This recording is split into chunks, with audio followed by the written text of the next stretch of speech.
Jangan lupa untuk subscribe YouTube channel Metro TV News dan nyalakan notifikasinya.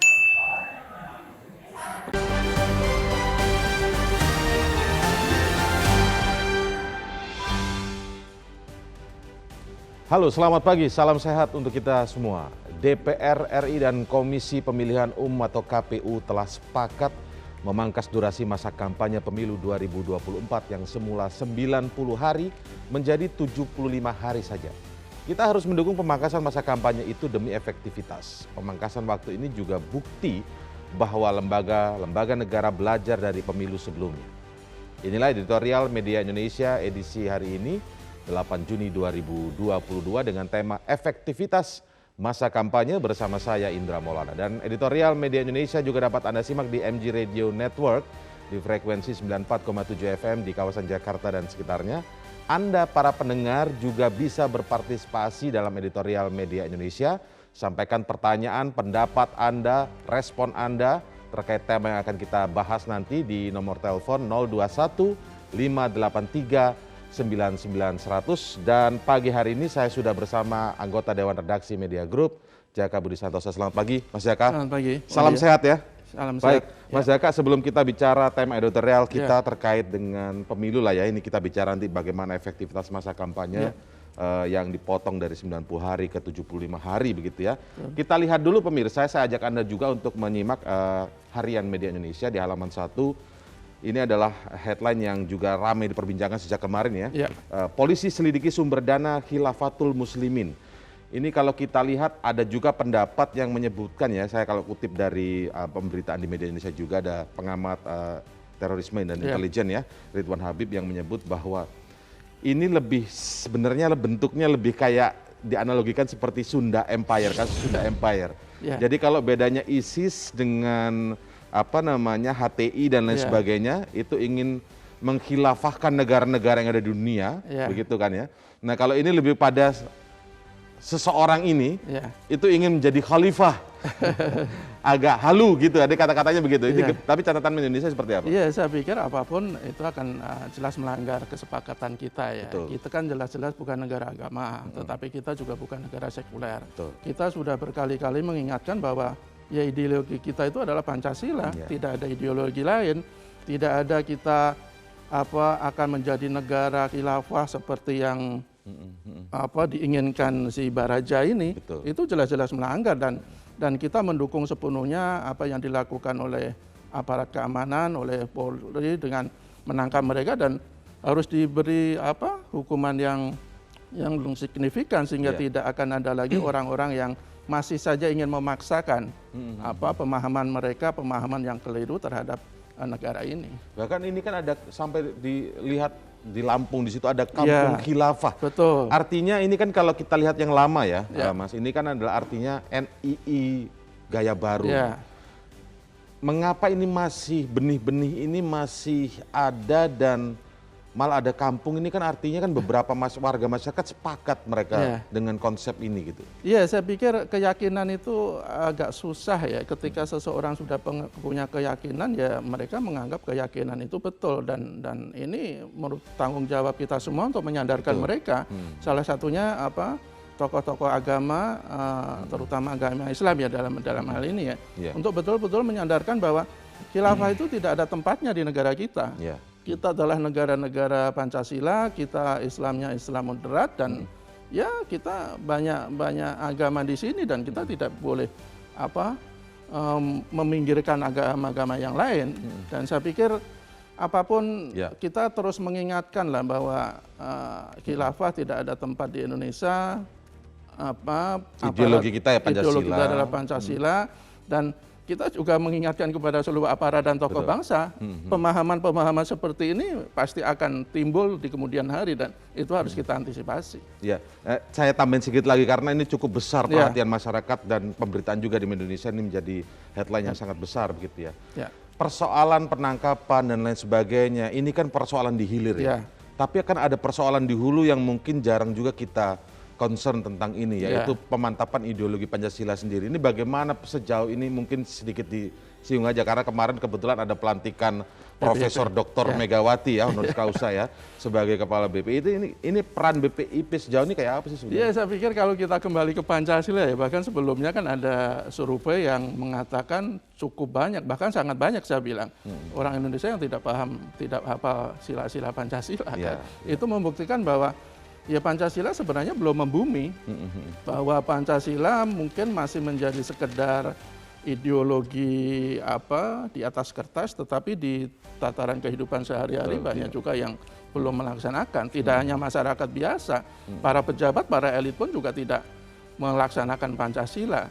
Saya pikir ini menjadi perhatian kita semua, menjadi PR kita semua. Dengan kita betul-betul membumikan Pancasila, saya pikir pemahaman-pemahaman seperti ini akan bisa kita reduksi pelan-pelan.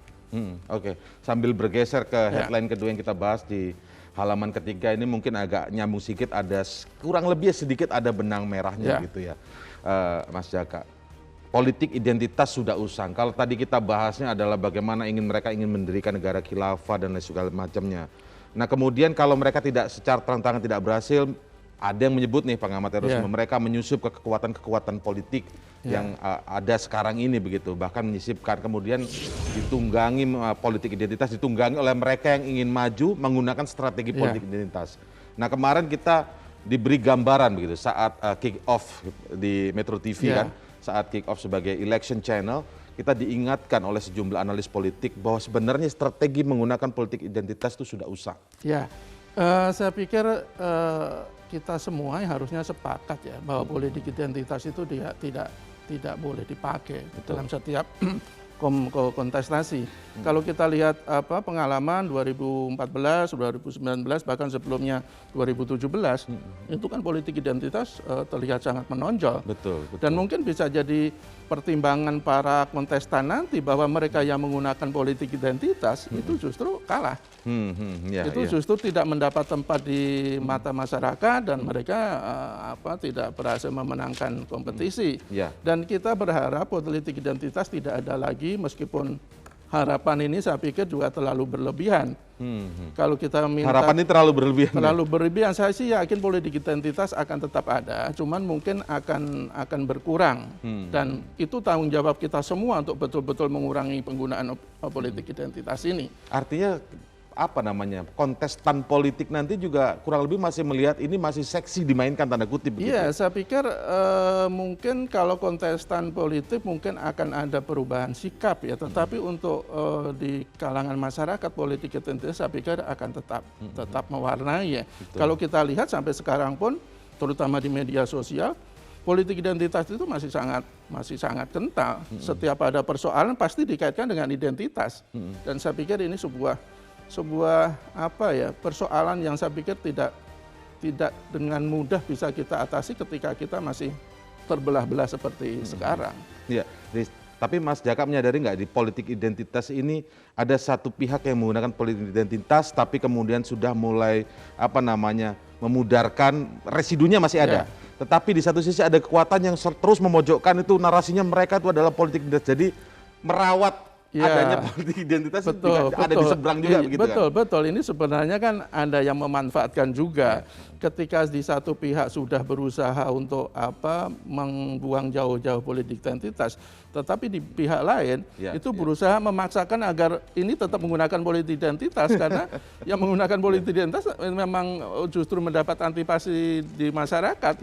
Bahkan menurut saya ada beberapa kasus yang sengaja dimunculkan bahwa satu pihak ini masih menggunakan berpolitik identitas. Ini strategi politik yang menurut saya strategi yang kotor dan saya pikir musuh demokrasi lah model-model seperti ini. Artinya dua sisi yang memainkan ini semuanya adalah musuh demokrasi ya. Baik, oke kita simak sekarang headline ketiga ya di halaman kedua. Ini menarik, jemaah Indonesia jangan abaikan pelindung diri. Artinya ini ketika mau berangkat haji begitu ya, artinya tetap juga sadar tentang protokol kesehatan, kemudian juga tentang cuaca dan hawa di sana. Ini mungkin concern pemerintah terhadap jamaah yang akhirnya tahun ini bisa Ya. berangkat berhaji. Ya, saya pikir masalah suhu menjadi tantangan yang luar biasa. Kalau suhu terakhir itu kan untuk siang hari 33 derajat, 33 ya. siang hari itu 47 derajat. Saya pikir itu suhu yang sangat panas. Dan ini harus menjadi perhatian para jemaah kita. Yang pasti Kementerian Agama sudah berkali-kali mengingatkan untuk banyak minum, banyak makan, agar tidak terhidrasi dan yang penting harus menggunakan alat pelindung diri. Ada satu kasus yang disebutkan ketika seorang jamaah tidak menggunakan sendal ketika ke masjid, pulangnya kakinya melepuh karena terlalu panas. Saya pikir hal-hal seperti ini harus menjadi perhatian para jemaah, juga keluarga yang masih di Indonesia atau yang belum berangkat ke Tanah Suci untuk mengingatkan hal-hal seperti ini sehingga ibadah haji betul-betul lancar, tidak terganggu kesehatan dan pulang ke tanah air dengan selamat dan menjadi haji mabrur. Betul. Baik, nah sekarang kita simak mulai masuk ke tema editorial kita, efektivitas masa kampanye. Kalau kita lihat memang PKPU-nya belum diketok ya, betul. Mas. Tapi ini salah satu bagian dari si PKPU nanti dan sudah disepakati antara pemerintah dan DPR 75 hari masa kampanye. Ngefeknya seberapa efektif? Kalau yang diincar adalah efektivitas dari 90 hari menjadi 75 hari, ini hanya berkurang beberapa hari sebenarnya kan. Dari sisi itu secara efektivitas dan menghindari kerentanan yang kalau disebut Mendagri, seberapa ngefek itu kira-kira? Iya, kalau kita bandingkan dengan pemilu 2014, pemilu 2019 kan jauh sekali ya. Timbang 2014 itu kalau tidak salah 15 bulan. Pemilu 2019 itu 6 bulan lebih lah. Kalau ini kan 75 hari praktis 3 bulan. Tidak nyampe 3 bulan kan. Dan saya pikir pertama itu efektif, yang penting menghemat biaya anggaran, dan yang tidak kalah penting adalah mereduksi polarisasi di antara anak bangsa.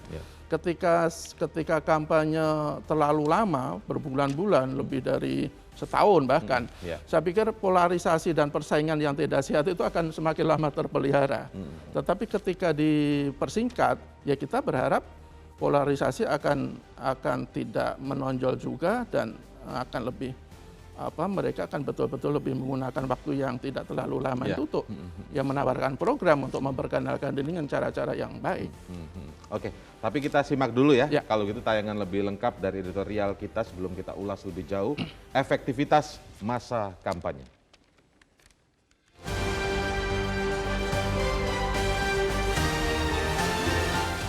Efektivitas masa kampanye.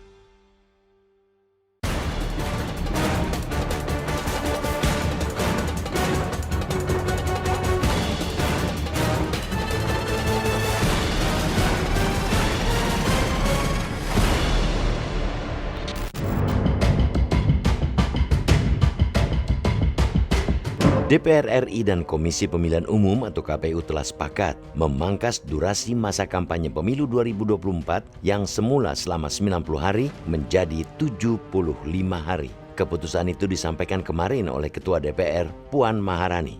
Masa kampanye dimulai pada November 2023 hingga Februari 2024. Sementara tahapan pemilu 2024 digelar 20 bulan sebelum hari pencoblosan. Kita harus mendukung pemangkasan masa kampanye itu demi efektivitas. Pemangkasan waktu ini juga bukti jika lembaga-lembaga negara belajar dari pemilu sebelumnya. Politik identitas yang muncul sejak 2012 menghasilkan polarisasi warga masyarakat yang kian lebar saat masa kampanye yang panjang. Dengan begitu, polarisasi diharapkan tidak akan terlampau tajam dengan pemangkasan masa kampanye ini. Memang kita tidak naif pula bahwa upaya polarisasi bisa tetap menemukan jalannya. Perang identitas bisa saja justru semakin barbar di masa kampanye yang singkat. Meski begitu, upaya-upaya pencegahan tetap harus dilakukan, terlebih jika memang memungkinkan. Terlebih, pemangkasan masa kampanye adalah langkah rasional dalam adaptasi transisi pandemi ke endemi. Masih adanya COVID-19, walau terus melandai, tetap harus disikapi dengan kehati-hatian. Wujudnya tentu dengan pengurangan atau penyingkatan kampanye fisik. Sebab itu pula telah tepat bahwa masa kampanye 75 hari ini terdiri dari 60 hari masa kampanye fisik dan 15 hari masa kampanye virtual. maka nanti kita akan bisa melihat pula parpol, capres dan caleg yang paling baik efektif dalam memanfaatkan waktu dan membagi strategi di antara dua cara kampanye itu. Dengan era teknologi digital sekarang ini dan tingginya konsumsi media sosial masyarakat Indonesia, peralihan kampanye dari fisik ke digital semestinya disambut gembira para peserta pemilu. Sebab kampanye digital lah yang bisa sangat penting dalam menjaring suara. Hal itu harus dipahami juga berkaca dari demografi pemilih pada pemilu 2019. Saat itu pemilih usia 31-40 tahun menduduki porsi terbesar dengan jumlah 43.407.156 orang. Tempat kedua diduduki pemilih usia 21-30 sebanyak 42.843.792 orang. Jumlah itu sudah hampir setengah dari total 192 juta lebih pemilih pada pemilu tersebut. Pada 2024, generasi yang akan mencapai usia kelompok 31-40 tahun dan kelompok 21-30 tahun adalah generasi milenial dan sebagian generasi Z.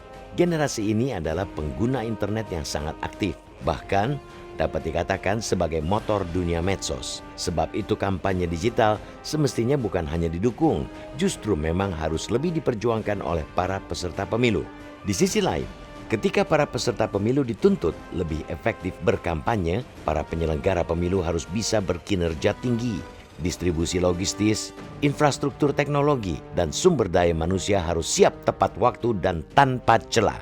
KPU juga harus mempersiapkan skenario untuk memastikan tidak ada lagi peristiwa meninggalnya ratusan penyelenggara pemilu akibat kelelahan seperti yang terjadi pada 2019.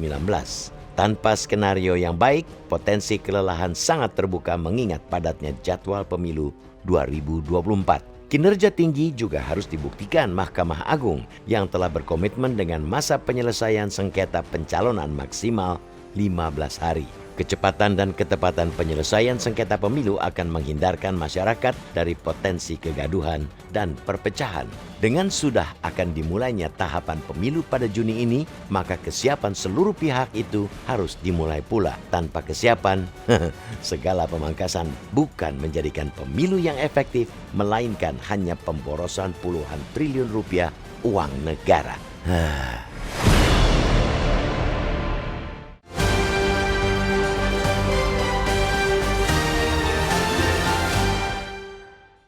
Kami tunggu pendapat Anda di 0215839900. Kami segera kembali.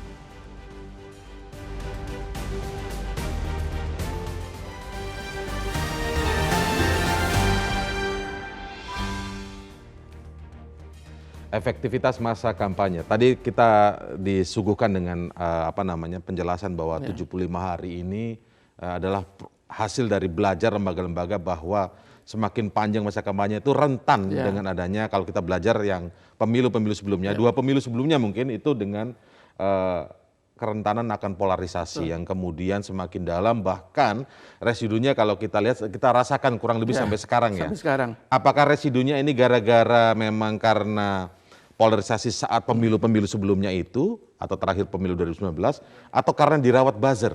Ya, saya pikir pertama residu ada sejak 2014, kemudian juga 2019, dan betul itu dirawat oleh buzzer sampai sekarang. Dirawat ya? Betul. Oke. Harusnya kalau nggak dirawat itu sebenarnya hilang ya residu itu ya? Hilang ya, dari dua pihak itu ketika salah satu pihak sudah mulai tidak terlalu lagi bicara soal identitas, tapi di pihak lain kayaknya berharap ya mereka tetap bicara soal identitas. Ini yang menurut saya ya sampai kapanpun kalau yang model kayak begini ya itu akan sulit untuk kita betul-betul kita hilangkan politik identitas. Dan apalagi sekarang media sosial yang begitu mudah dijangkau orang dengan sangat luas, dengan gampang, dan mereka dengan seenaknya merawat politik identitas ini sehingga ada kesan bahwa ya, memang masih ada, dan jangan pilih mereka yang menggunakan politik identitas, itu kan sebenarnya kan tujuan mereka. Iya, iya. Ya, nah kalau kita lihat kemudian dari sisi, kita kesampingkan sedikit soal kerentanan itu dimanfaatkan, terjadi perpecahan dan lain sebagainya.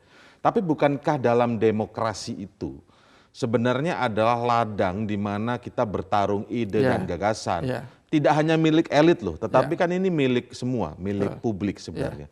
Apa yang perlu dikhawatirkan dengan lamanya masa kampanye? Sebelum nanti ada sudut pandang memperlihatkan bahwa sebaiknya justru kampanye kalau ada satu statement ya yang mintakan kalau bisa setahun biar masyarakat pemilih itu lebih mengetahui siapa calon pemimpinnya, siapa calon wakilnya di parlemen begitu, atau siapa calon pemimpinnya di republik ini dan gagasannya seperti apa dan bisa lama diujikan begitu ya. Ya, saya pikir sebenarnya ada dua sisi ya dengan kesepakatan 75 hari. Pertama tadi kita bisa menekan polarisasi. Kedua bisa menghemat biaya, bisa lebih efisien dan efektif. Tapi di sisi lain memang menjadi kelemahan bagi para calon anggota legislatif, apalagi mereka yang baru, yang dia belum dikenal orang, itu dia tidak punya waktu yang cukup atau kurang punya waktu untuk memperkenalkan diri. Waktu 75 hari, 60 hari untuk kampanye fisik, 15 hari kampanye lewat virtual. Saya pikir ya tidak terlalu signifikan bagi mereka. Tapi bagi mereka yang sekarang sudah menjabat di anggota DPR, di anggota DPRD, dia sudah punya modal. Sudah punya modal sosial, sudah punya modal politik, dan pasti sudah punya dikenal orang. Sehingga ketika kerja mereka bagus, ya otomatis mereka punya peluang lebih besar untuk kembali terpilih. Ketika mereka kerjanya tidak bagus, ya mungkin akan harus bekerja lebih keras lagi dalam masa kampanye nanti. Tetapi saya pikir ketika kita berpijak pada kepentingan bangsa yang jauh lebih penting, masalah polarisasi, pemangkas ini saya pikir tidak terlalu menjadi persoalan ya. Saya pikir kami mendukung dengan pemangkasan ini. Yang penting adalah bagaimana ketika calon-calon itu betul-betul memanfaatkan nanti waktunya untuk memperkenalkan diri, untuk menjual diri dalam tanda kutip. Dan kalau kalau perlu mulai sampai sekarang sudah mulai memperkenalkan ke masyarakat. Tentu kalau tidak dengan kampanye. Iya. Kan ada juga kemudian yang men-challenge ya dengan kesepakatan ini walaupun ini belum diketok oleh sebagai PKPU ya. Kan kalau tidak salah tanggal 10 Juni ya. Artinya 2 hari lagi. 2 hari lagi. Lusa begitu ya. Ada juga yang men-challenge begini, ketika kalau waktunya dipersingkat, lalu bagaimana dengan calon-calon kalau kita sebut ada beberapa nama gitu ya, yang juga tadi disebutkan itu sebagai kepala daerah. Tapi kan mereka juga ada yang berhenti di 2022 ini. Jadi ada jeda waktu yang panjang ketika masa kampanye, giliran kampanyenya cuma 2 bulan kurang. Ada yang ya berpikir kritis begitu. Ini jangan-jangan menjegal calon tertentu, kampanye terputus dan lain sebagainya gitu. Enggak, saya pikir tidak ada arah untuk menjegal calon-calon tertentu ya, bahwa pemilu serentak itu kan sudah diputuskan jauh-jauh hari sebelum ini. Dan saya pikir saya seperti yang saya katakan tadi ya harus betul-betul mempertahankan eksistensi dia di mata masyarakat. Saya pikir ketika tantangan tersendiri buat calon tersebut betul. Itu tokoh-tokoh itu saya kira punya cara, dan tim sukses pun juga punya cara agar untuk menjaga agar nama dia tidak hilang dari perbincangan publik misalnya. Tetapi yang paling penting adalah bagaimana dalam waktu yang cukup singkat, apalagi kalau kita bandingkan 2014, 2019, itu semua pihak betul-betul mengoptimalkan masa seperti itu. KPU mengoptimalkan dengan betul-betul memenuhi logistik sehingga bisa berjalan dengan baik. Calon-calon anggota legislatif maupun capres-cawapres juga betul-betul mengoptimalkan. Dan yang tidak kalah penting adalah partai politik juga. Ini tantangan partai politik, tantangan para caleg, terutama caleg-caleg pendatang baru, untuk betul-betul memanfaatkan, mengoptimalkan waktu yang singkat itu untuk memperkenalkan diri dan memikat hati publik. Ya, artinya ini menjadi tantangan bagi mereka menjadi kontestan ya pemilu di 2024, lagi-lagi tidak hanya soal gagasan, tapi kreativitasnya mungkin jadi ditantang ya. Karena virtual ini juga menjadi hal baru bagi kontestan pemilu di 2024 ini. Kita akan lanjutkan editorial Media Indonesia. Kami juga akan nanti dengarkan pendapat Anda, para pemirsa yang bergabung bersama kami di nomor telepon yang sudah disediakan di layar televisi Anda ini. Kami masih akan segera kembali saat ini.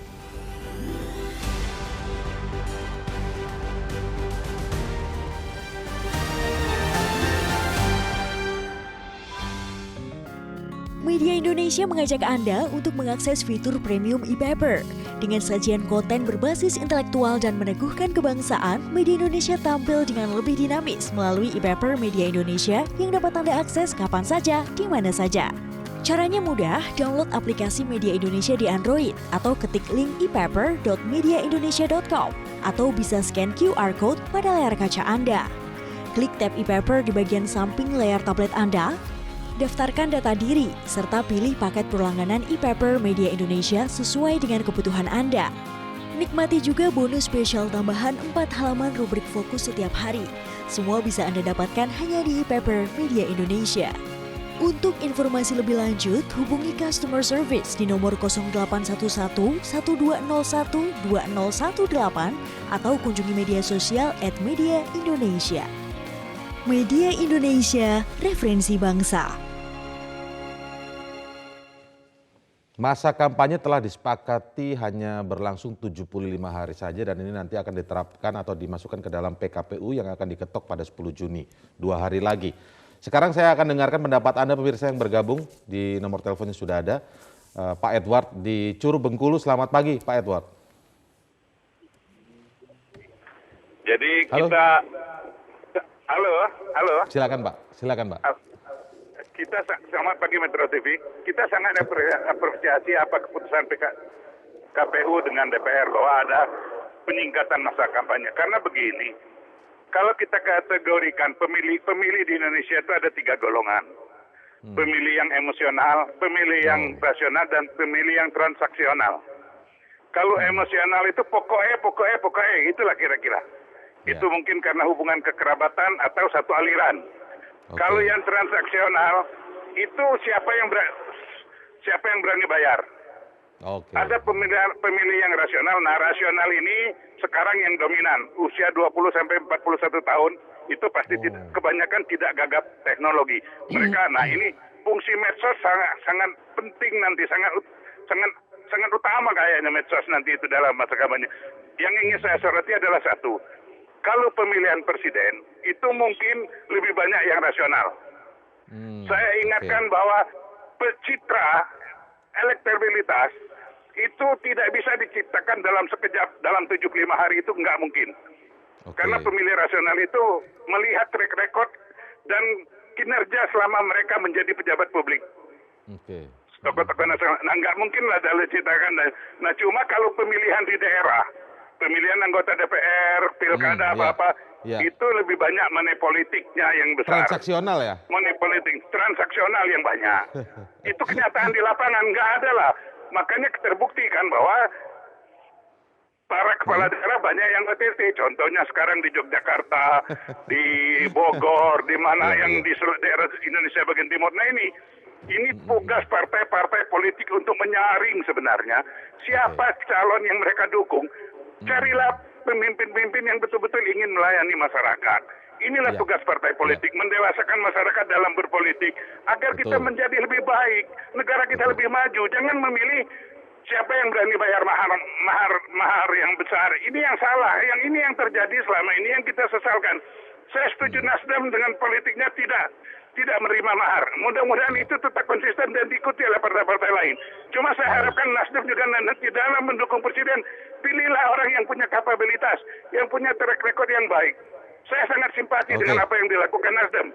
Nah, saya harapkan ini, kita mendapatkan pemimpin yang betul-betul dicintai rakyat, yang betul-betul ingin melayani rakyat, punya visi dan misi untuk memajukan bangsa, meningkatkan derajat bangsa Indonesia di luar negeri. Itu yang kita harapkan. Terima kasih. Terima kasih Pak Edward di Bengkulu ya. Baik, kita beralih dulu ke Cirebon, Jawa Barat. Ada Ibu Indra. Selamat pagi Ibu Indra. Selamat pagi Bung Indra Maulana dan Bung Jaka Budi Santosa. Assalamualaikum warahmatullahi wabarakatuh, Metro TV. Waalaikumsalam, silakan Ibu. Ya, efektivitas masa kampanye. Apakah efektif dengan menjadikannya 75 hari? Untuk pemilih ini nggak ngaruh Bung Indra. Iya, ngaruh, ya? Tapi pengaruh terbesarnya itu, ya itu tadi sengketa pencalonan. Nah, dan distribusi untuk nanti logistik itu, pencetakan dan sebagainya. Mungkin itu kan jadi waktunya singkat. Nah, tapi kalau yang namanya masyarakat ini, tadi Bapak dari Bengkulu sudah mengatakan kategorinya ini. Tapi selama ini juga dilihat-lihat ini yang manapun ujung-ujungnya duit, Bung Indra. Iya, karena kampanyenya sendiri itu ya dari sebelum bulan puasa juga udah banyak yang memulai. Nah, jadi masyarakat ini tinggal menunggu mana yang itu tadi yang diambil oleh partai politik. Nah, ini saya juga setuju. Iya, biasanya nih Nasdem ini mendekati kontestan yang dalam tanda kutip agak benar gitu. Jadi ya mau 75 hari, mau 203 hari seperti yang lalu, untuk masyarakat tidak ada pengaruhnya. Iya, jadi hati-hatilah makanya untuk yang mencalonkan itu partai-partai politik yang akan mencalonkan para kontestan itu. Terima kasih. Baik, Ibu. Assalamualaikum warahmatullahi wabarakatuh. Waalaikumsalam warahmatullahi. Terima kasih Bu Indra. Kita ke Pak Bion di Mataram, NTB. Selamat pagi Pak Bion. Selamat pagi Mas Indra, selamat pagi Metro. Selamat pagi, silakan Pak. Baik. Jadi begini Mas Indra, pagi-pagi. Jadi begini, pesta demokrasi kita, kalau saya melihat dengan 2 tahun ini sangat pendek bagi kandidat presiden maupun kandidat DPR. Nah, saya sepakat ketika Prof. Gideren, pakar politik yang berkebangsaan Jerman, mengatakan bahwa ilmu politik adalah ilmu kekuasaan dan cenderung disalahgunakan. Nah, yang menjadi substansi dan sangat prinsip adalah satu. Ini pengalaman experience the politic power. Jadi pengalaman kita itu adalah tentang penegakan law enforcement. Ketika terjadi pelanggaran pemilu oleh masing-masing kandidat atau tim suksesnya. Nah, yang terjadi adalah lembaga pemilu yang namanya Panwas tidak secara maksimal melakukan evaluasi kinerja terhadap penegakan hukum. Nah, ketika fakta hukum terjadi di lapangan, maka ini ada limit waktu 14 hari, Mas Indra, yang dibangun oleh baku mundu. Ada jaksa, ada kepolisian di sana untuk penegakan hukum. Tapi faktanya, penegakan hukum selama ini tidak bisa terimplementasi konkret ke proses persidangan di pengadilan. Nah, masalahnya di mana sih ini? Nah, masalahnya regulasi undang-undang pemilu harus segera diamandemen sehingga penegakan hukum terjadinya pelanggaran pemilu itu, kampanye itu bisa konkretkan sehingga mempunyai keputusan pengadilan yang ikhlas. Itu satu. Lalu kedua, Mas Indra, boleh terhadap persoalan lalu yang kedua persoalan kampanye. Kampanye dengan evaluasi 75 hari ini ya memang boleh dikatakan cukup baik. Tapi itu menjadi tidak sangat urgen bagi rakyat ketika terjadi pelanggaran. Nah, rule of the game dari sebuah ini kan ada di MK, Mahkamah Konstitusi. Terjadi sengketa. Kemarin waktu pemilu yang kemarin, Mas Indra, saya kan di Jakarta itu sama Mas Pras, Ketua DPRD DKI, terjadi demo di KPU. Nah, persoalannya adalah sekarang MK ini adalah lembaga yang sering dijustifikasi lembaga kalkulator, bukan penegakan hukum dalam konteks pidana. Nah, makanya kajian saya dalam ilmu hukum saya dalam ilmu hukum regulasi. Segera Mbak Puan untuk melakukan amandemen undang-undang pemilu itu yang kedua. Lalu ketiga, baik, Pak Bion. Oke, Pak Bion, kita sudah tangkap poinnya Pak Bion ya. Mohon maaf ya, kita sudah tangkap poinnya. Artinya ada persoalan lain begitu dengan penyingkatan dari masa kampanye ini. Saya harus bergeser ke Ambon, ada Pak Poli. Selamat pagi Bapak Poli. Iya. Baik, boleh dipersingkat Pak ya, langsung ke poinnya Pak Poli ya. Selamat pagi Metro. Selamat pagi Pak, silakan. Selamat pagi Pak Indra, selamat pagi Pak Jaka. Ya. Kami akan menunggu 2 hari lagi undang-undang PKPU ya, peraturan KPU. Nah, jadi permasalahannya begini Pak Jaka. Kalau peraturan KPU itu hanya mengakomodir semua daerah yang bersifat kontinental daratan, saya kira ini tidak bermasalah Pak. Tetapi saya mau mengatakan begini, Indonesia ini kan 34 provinsi, 514 kabupaten kota, kurang lebih 74 sampai dengan 75.000 desa. Nah ini kan semua calon harus memperkenalkan diri. Saya mau mengatakan begini, kalau dari sisi anggaran pajaka, kita maklumi ini akan menjadi membengkak. Tetapi efektivitas yang diangkat pagi ini, saya kira calon-calon ini untuk 75 hari tidak mungkin pajaka. Saya mau mengatakan ini, Maluku ini, ya provinsi 8 provinsi ini kan 8 provinsi kepulauan. Nah bagaimana menjangkau itu pada saat kampanye dengan topografis, dengan geografis yang berbeda-beda. Ada ombak, ada angin. Bagaimana itu calon-calon itu memperkenalkan diri Pak Jaka dan Pak. Ini persoalan. Kalau dari sisi anggaran saya setuju Pak. Tapi kan ini person ini bagaimana mendekati masyarakat. Ini persoalan Pak Jaka. Saya kira harus dipertahankan. Kalau memang itu 90 hari efektif ya itu yang dipakai. Bukan 75 hari Pak. Demikian Ya. Pak Jaka dari Ambon. Terima kasih Pak Poli dari Ambon. Ini juga sudut pandang yang menarik ya Bang Jaka ya. Apakah kebijakannya ini hanya pro kontinental daratan, bagaimana daerah-daerah kepulauan ya. Ini menarik, nanti kita ulas. Tetaplah bersama kami, Editorial Media Indonesia masih akan segera kembali sesaat lagi.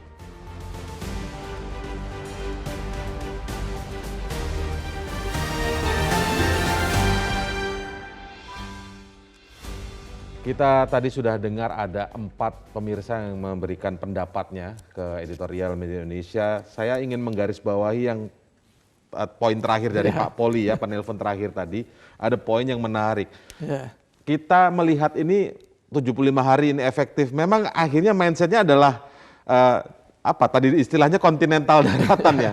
Ini kayak kesannya kebijakan yang pro hanya daratan saja. Kita lupa di situ ada daerah-daerah yang kepulauan untuk bisa mencapai satu titik daerah pemilihan saja itu butuh waktu dan butuh biaya yang lumayan gitu. 75 hari mana bisa kita bisa berkampanye kepada masyarakat langsung. Ini di luar konteks yang virtual ya. Mas Jaka, gimana Mas Jaka? Ya, saya pikir ini kan salah satu tantangan KPU. Makanya kita mendesak agar PKPU segera disahkan sehingga tahapan-tahapan pemilu itu betul-betul bisa dilaksanakan. Betul, salah satunya logistik. Tadi Pak Poli ya kalau tidak salah yang dari Ambon itu Pak betul Poli. bahwa di kepulauan daerah-daerah kepulauan itu butuh waktu yang lebih lama untuk mengantarkan logistik misalnya, untuk mengantarkan alat-alat peraga kampanye misalnya. Itu memang berbeda lah. Paling nggak butuh waktu yang lebih lama dibandingkan logistik, Tapi untuk yang kontestan yang berkampanye pun juga butuh waktu yang luar biasa. Saya pikir ini kan tantangan bagi mereka juga bagaimana dia bisa memperkenalkan diri secara inovatif, secara lebih efisien lagi, tidak hanya harus menemui satu persatu masyarakat konstituennya misalnya, kan bisa umpamanya tadi kita maksimalkan juga soal virtual, meskipun kita juga menyadari di daerah-daerah kepulauan jaringan internet mungkin juga tidak sebagus di daerah-daerah yang lain. Tapi pasti ada bedanya kali Mas. Pasti mungkin ada kalau bedanya. kampanye datang menemui mereka secara langsung di dusun-dusun. Kemudian kita menemuinya secara virtual, kedekatan emosional terhadap mungkin gagasan yang disampaikan juga pasti akan beda ya. Iya mungkin makanya tidak ada salahnya ketika seseorang sudah punya niat untuk mencalonkan diri, meskipun belum ada kepastian dari partai politik, ya mulai dari sekarang memperkenalkan diri ke masyarakat. Kerja politiknya ya. Iya, mungkin akan memakan biaya yang lebih besar, tetapi ketika seseorang sudah punya tekad untuk menjadi anggota legislatif ya harus ditempuh. Dari sekarang mendekati masyarakat apapun lah caranya, dengan sowan, dengan segala macam, itu saya pikir salah satu cara untuk mensiasati waktu yang terbilang mepet ini. Dan saya pikir itu sudah banyak juga dilakukan oleh banyak orang ya, meskipun belum terang-terangan, tetapi sudah ada ancang-ancang ke sana. Kalau kita lihat dengan waktu yang sekarang emang tidak terlalu signifikan ya bagi calon-calon seperti tadi kita bilang, bagi calon-calon pendatang baru.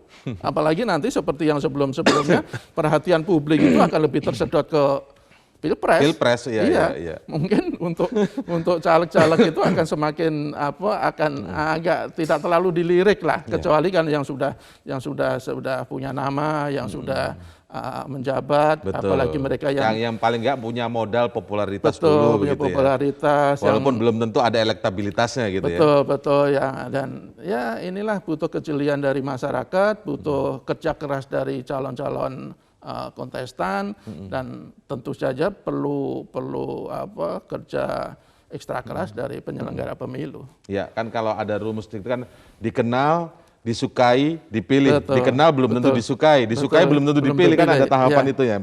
Nah kalau kita bayangkan juga memang ada juga daerah pemilihan yang ya cuman 2 kota dan itu berdekatan gitu. Ada juga daerah pemilihan yang memang itu luar biasa banyak. Saya ingat tuh di Sumatera Utara itu ada berapa gitu daerah, kan lumayan juga. Kalau misalnya 75 hari itu kira-kira kecapai nggak ya? Kalau bicaranya hanya bergerak di masa kampanye saja gitu ya. Iya, makanya inilah kesepakatan sudah diambil, dan saya pikir kan ada kepentingan bangsa yang lebih besar. Dengan hanya 75 hari memang mungkin tidak akan cukup, tetapi itu butuh kreativitas, butuh inovasi bagi para calon, bagi partai politik untuk memaksimalkan waktu yang seperti itu. Semua juga punya waktunya, cuma dibatasi seperti itu, meskipun yang sudah incumbent itu punya modal sosial, punya modal politik, sudah dikenal. Saya pikir itu tantangan tersendiri bagi calon-calon lain. Ya, oke. Ini juga yang menarik dari catatan penelpon ini adalah kategorisasi ya yang dibuat oleh salah satu penelpon tadi, Pak Edward, dari sudut pandangnya begitu. Melihat pemilih ini kan ada 3, emosional, mungkin itu karena kerabat, koleganya, ya kan. Terus kemudian pemilih yang rasional dan transaksional. Kalau soal pilpres memang lebih dominan rasional. Tapi kalau sudah pemilihan legislatif itu pasti transaksional. Ini kita bicara 75 hari dan soal transaksional. Nanti kita hubungkan dengan yang virtual. Gitu. Ini apa yang dinyatakan Pak Edward ini kan terkait dengan paling tidak kan ada 4 potensi tantangan di pemilu 2019. Pertama adalah politik identitas, ini mungkin terkait dengan politik yang yang tidak rasional tadi kan, kemudian juga politik uang, ini yang transaksional, kemudian juga ada keberpihakan ASN terhadap calon-calon tertentu, itu tantangan yang kemungkinan sangat mungkin akan terjadi, dan keberpihakan KPU.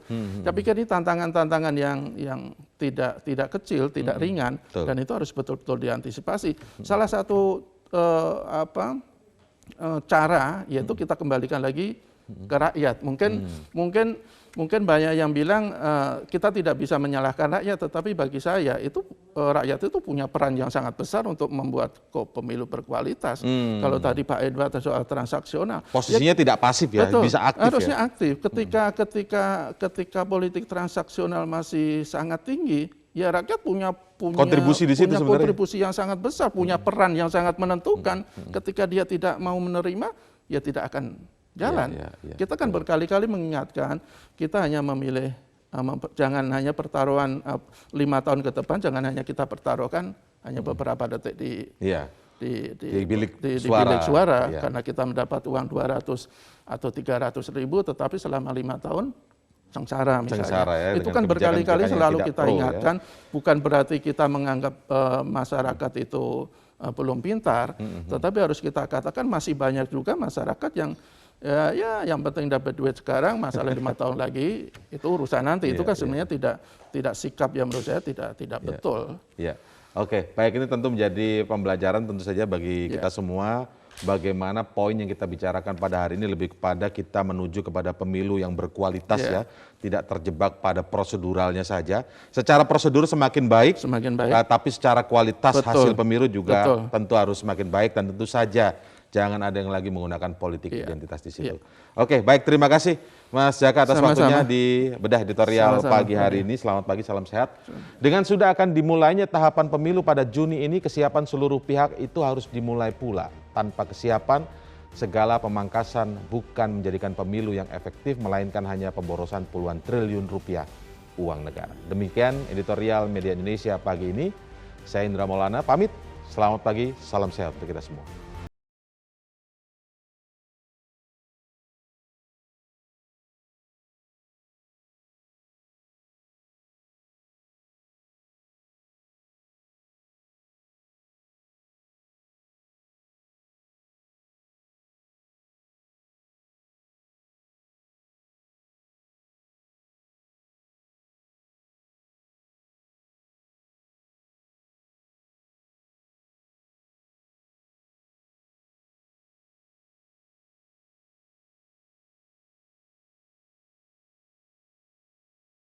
Metro TV.